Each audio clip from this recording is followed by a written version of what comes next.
आपके एक ideal portfolio में किस तरीके की कैटेगरीज के फंड्स रहेंगे? देखिए, संदीप जी ने बता दिया कि डेट से लेकर इक्विटी तक सभी तरह के फंड्स होने चाहिए डिपेंडिंग ऑन आपकी ज़रूरत क्या है और कैसा रिस्क एपेटाइट है। मैं फंड्स की कुछ कैटेगरी और नाम बताता हूँ। देखिए, अगर आप डेट फंड में इन्वेस्ट करना चाहते हैं, समय बहुत अच्छा है और उम्मीद की जा सकती है कि एफडी के मुकाबले इस वक्त डेट ओरिएंटेड फंड आपको बेहतर रिटर्न्स दे पाएं। तो ICICI prudential all season bond fund, इस फंड को आप कंसिडर कर सकते हैं अपने पोर्टफोलियो में डेट कैटेगरी में। और दूसरा, मल्टी एसेट एलोकेशन कैटेगरी हमने देखा कि वैसे ही पॉपुलर हो रही है और अच्छी भी है। इसमें white oak capital multi asset allocation fund, इस फंड को शामिल किया जा सकता है। और ये फंड थोड़ा सा बहुत सारे दूसरे मल्टी एसेट एलोकेशन के मुकाबले अलग है, क्योंकि इसमें जो इक्विटी का एक्सपोजर है वो 40% टू 60% के बीच रहेगा, जबकि अधिकतर जो मार्केट में मल्टी एसेट एलोकेशन फंड है वहां पर मिनिमम एलोकेशन इक्विटी में 65% होता है।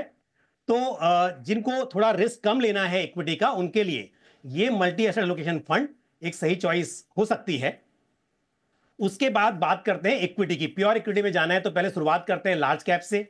और लार्ज कैप में जैसा मैंने जिक्र किया था कि मोस्ट ऑफ एक्टिव फंड जो हैं उनके जो पोर्टफोलियो हैं वो इंडेक्स हगिंग है, लेकिन कुछ फंड्स ऐसे सिलेक्टिव जहां पर थोड़ा फोकस अप्रोच फॉलो की गई है। और ऐसे में एक फंड है Motilal Oswal large cap fund, जिसके पोर्टफोलियो में नंबर ऑफ स्टॉक्स काफी कम रहते हैं। तो एक फोकस अप्रोच वाला लार्ज कैप फंड है। और अगर आप इसकी परफॉर्मेंस की बात करें तो इसी वजह से लास्ट 1 ईयर की आप देखें तो काफी अच्छी परफॉर्मेंस रही है। 16% के राउंड इसने रिटर्न दिया है लास्ट 1 ईयर में। तो कहने का मतलब यह था कि अगर आपको बीट करना है इंडेक्स को, तो इंडेक्स के मुकाबले आपका अगर पोर्टफोलियो अलग होगा तो ही अल्फा जनरेट हो पाएगा। उसके बाद आते हैं एक कैटेगरी जो फ्लेक्सी कैप पॉपुलर है, जहां पे फ्लेक्सिबिलिटी होती है फंड मैनेजर के पास में। तो आप थोड़ा सा और आगे बढ़ते हैं रिस्क की तरफ। तो फ्लेक्सी कैप में एचडीएफसी फ्लेक्सी कैप फंड, जिसमें इस वक्त पर लार्ज एक्सपोजर लार्ज कैप में ही है, बट फ्लेक्सिबिलिटी है कि मिड कैप स्मॉल कैप भी रह सकता है।